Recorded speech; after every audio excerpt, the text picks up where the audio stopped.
용띠와 충이 되는 띠, 극이 되는. 충이라 하면은 성향상 대칭하고 서로가 대립하고 소리를 내고 충극이 되는, 그리고 원진이 되고 기문관살이 되는. 과연 1차적인 성향에서는 그런 기운을 가지고 있지만은 어떨까? 안녕하십니까, 홍국입니다. 오늘은 용띠의 대반전, 이 띠와는 이런 인연을 만들지 마십시오 라는 주제를 가지고 함께 시간을 가져보겠습니다. 참고로 기존 그런 사고에 깨어나십시오 라는 같이 생각하는 시간을 가져보도록 하겠습니다. 자, 이 띠와는 나는 맞질 않아, 이 띠와는 인연이 아닌 것 같아 라는 말들 한 번씩은 생각을 하고 스쳐가는 시간들이 있었을 걸로 압니다. 심지어는 사회생활이나 비즈니스 관계에서, 사람 관계에서 1차적인 명리학적인 정의에 나오는 충이 돼서, 극이 돼서 안 좋다라는 이유 하나로 단절하고 결정짓는 분들도 많이 봐왔습니다. 오늘 이 시간에는 제가 조금 전에도 그랬습니다만 기존 사고에서 깨어나십시오. 자, 그 얘기는 제가 조금 전에 드린 얘기처럼 이게 전부가 아니라는 의미를 담고 있습니다. 자, 그게 뭐냐? 1차적으로 정리를 한번 해보겠습니다. 용띠와 충이 되는 띠, 극이 되는 띠가 나오겠죠. 그죠? 제가 오늘 용띠 얘기를 하고 있습니다만은 어떻습니까? 천간성이며 봄의 화계다 그랬죠. 봄, 푸르름이 시작되는 물기가 나름대로 스며들어 있는 산이다. 물상으로는 그래 해석합니다. 그래서 영태가 시략가적인 스타일을 가지고 있는 용띠죠.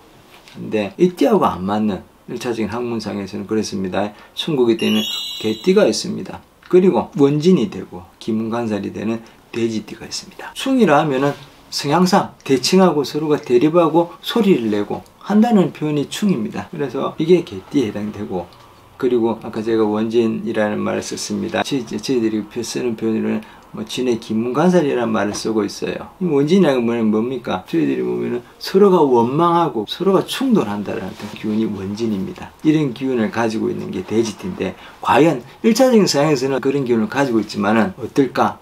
같이 한번 정리를 해보겠습니다. 이 개띠의 어떤 1차적인 성향은 어떤가요? 용띠를 봄에 3월에 당긴다고 했더라면은 개띠는 천여성의 기운을 가지고 있는, 쉽게 얘기해서 재주도 많죠. 그리고 우리가 봄 정신이 투철하다, 그죠? 어떤 그런 얘기도 많이 하고 있습니다만 가을이 화계다 그럽니다. 가을이 땅이다. 봄의 땅은 우리가 비유법입니다만은 3월의 땅이니까 막 이제 나무가 올라오고, 그죠? 새싹을 내고 힘찬 어떤 그런 기운입니다. 자, 그리고 그 반면에 술토는 가을의 땅이라는 말을 써요. 그러니까 아주 버라이티합니다. 산에, 그죠? 나무도 많이 단풍이 들고 아주 보기 좋아 보입니다. 그러니까 또 다른 이제 비유법입니다. 청춘에 비유하면은 가을의 땅, 술은 술토라 그럽니다. 근데 이때는 나이가 든 지긋한 노인네의 성향을 가지고 있는 그런 화계의 성향을 가지고 있는 정신적인 그런 마인드를 가지고 있는 개띠다라고 보시면 돼요. 그럼 청춘과 참 아이러니컬한 게 청춘, 젊음을 가지고 있는, 그리고 세상을 다 어느 정도 살아본 사람과는 어떻습니까? 이게 잘 안 맞아요. 항상 좀 희한한 게 젊은 친구와 나이 많은 분들은 서로가 대화를 하면서도 안 맞는 부분이 많아요. 왜일까요? 한번 생각해 보시면 잘 아실 겁니다. 오늘 이래 얘기 드리는 거는 먼저 산은 비유법입니다. 무사하면 산은 움직이지 않아요. 하지만 저희들이 쓰는 산은 안 움직인다라면 그냥 가만히 있는 것 같아도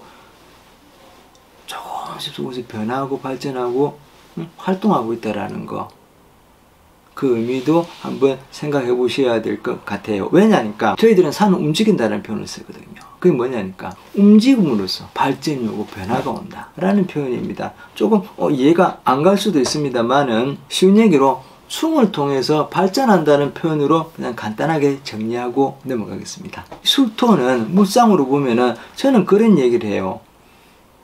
조금 전에도 이제 막 거울로는 봄에 햇살이 올라오고 올라오는 3월의 땅이지만 술토는 뭐냐? 저는 그걸 가을의 땅이라 했죠. 한데 그 반면에 용띠한테 술토는 1차적인 상황에서는 서로 충을 하고 서로가 대립하고 운행한다지만은 2차적인 어떤 그런 상황에서는 개띠는요, 의리와 믿음을 가지고 있는 개띠는 이발사 역할을 하고 문지기 역할을 하고 경원 역할을 한다라는 거. 그렇게 정리를 해드리고 싶어요.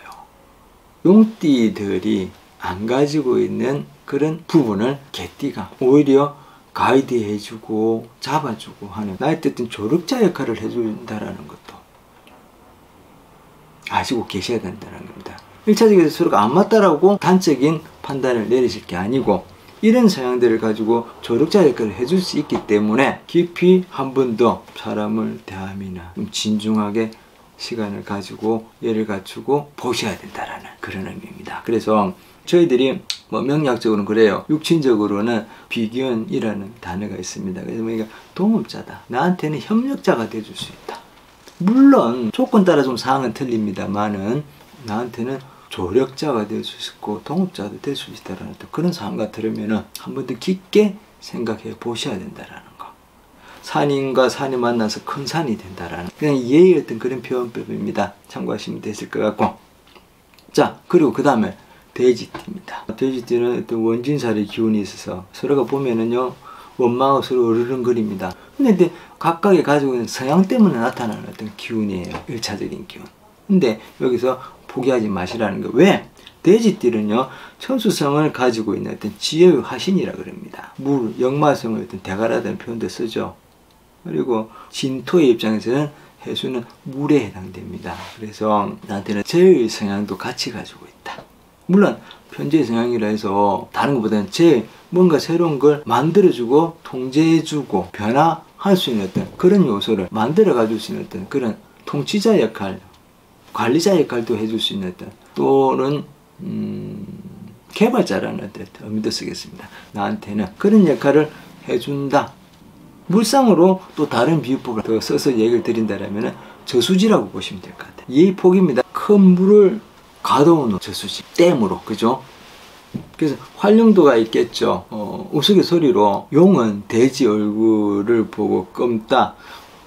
그리고 주둥이가 좀 징그럽게 생겼다 해서 싫어한다. 우스갯소리입니다. 해석책에 간단하게 나와있는데, 돼지는 용의 입에 여주를 물고 있으니까 좀 시기한다라는 표현에서 새로 어떤 해석을 해놓은 부분도 있었습니다. 이게 원진의 기운이라고 하는데, 그것으로 끝낼 게 아니고 그게 정의된 부분만 가지고 단절할 것이 아니고 그 안에 내재되어 있는 2차적인 숨어있는 상호 보완적인 상생하는 관계, 그걸 한번 더 생각해 보시라는 입장입니다. 그래서 21세기에서는 돼지띠가 용띠한테는 창조하고 통치하고 새로운 걸 만들어내는 담당자 역할을 해줄 수 있는 게 용띠라는 거.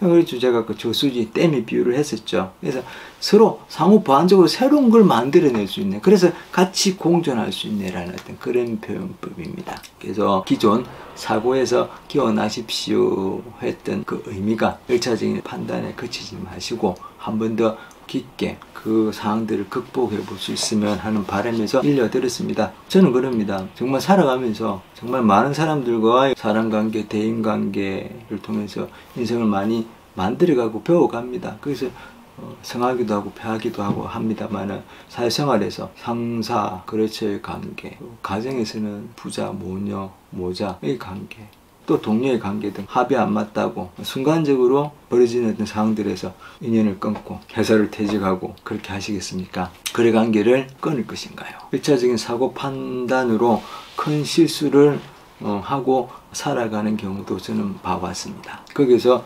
단정하지 마시고 그 안에 숨어있는 좀 더 진짜 큰 보석을 찾기 위한 하나의 어떤 첫 관문엔 소리가 난다라고 생각하시고 서로 상호 보완적인 관계에서 서로가 예를 지키고 나한테 없는 장점을 배워보시고 끈기 있게 꾸준히 서로의 관계를 만들어가고 화합하려고 드신다라면 아주 멋진 세상을 만들어 가실 수 아니겠나라는 생각이 듭니다. 그래서 명리학에서는 다 아시겠습니다만은 충이 아니고 합이 아니다라는 말이 있습니다. 이것은 참 많은 의미를 두고 있습니다만은 오늘 주제하에서 얘기를 드린다라면은 서로의 상색 보합관계라고 정리해 드리고 싶습니다. 그래서 기존 사고에서 좀 깨어나서 놓치기 쉬운 그런 인연이나 귀인과의 만남 만들어 보시고 하는 바람입니다. 그래서 이걸 시청하시는 분의 1차적인 사고의 전환이 필요하다, 더 발전하는 기회를 모색하는 보다 현명한 인간관계를 창출할 수 있는 시간이 필요하지 않을까라고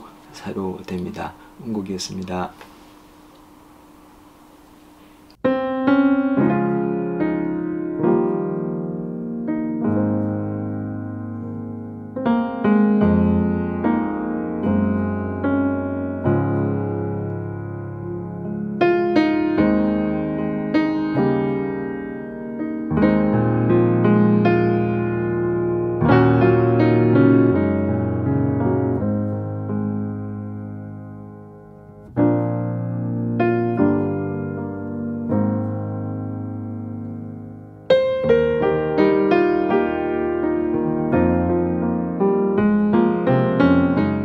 운국의 점찰 얘기에 많은 관심과 응원에 항상 감사드립니다. 새해에는 구독자님께 어떻게 하면 조금 더 도움이 되는 게 없을까 해서 많이 고민했었습니다. 구독자님들과 긴밀히 소통하고 끊김 없이 대할 수 있는 자리를 만들었습니다. 평상시에 구독자님들께서 궁금해 하셨던 점, 예를 들자면은 종교적인 거, 불교를 비롯해서 토속신앙, 민간신앙, 무속신앙 등 궁금하셨던 점 끊김없이 대화할 수 있는 새로운 코너입니다. 주위에 어긋날까봐 물어보지 못했던 거, 평상시에 남 시키지도 않았는데 무의식으로 하는 행동 등 궁금하신 점 등 함께 대화할 수 있는, 풀어볼 수 있는 자리입니다. 그러면 제가 공부했던 지식 내에서, 아니 주위에 답을 찾아서라도 알려드릴 수 있도록 노력하겠습니다. 운국의 점찰 얘기는 구독자님의 일상생활에 바른 정보를 들을 수 있도록 노력하고 있습니다. 아래 보시는 더보기란을 링크를 클릭하시면은 사연을 남길 수 있습니다. 그럼 제가 시간이 닿는 대로 바로바로 정리해서 알려드릴 수 있도록 하겠습니다. 끝으로 운국의 점찰 얘기 구독과 주위에 많은 공유 부탁드립니다. 감사합니다. 운국이었습니다.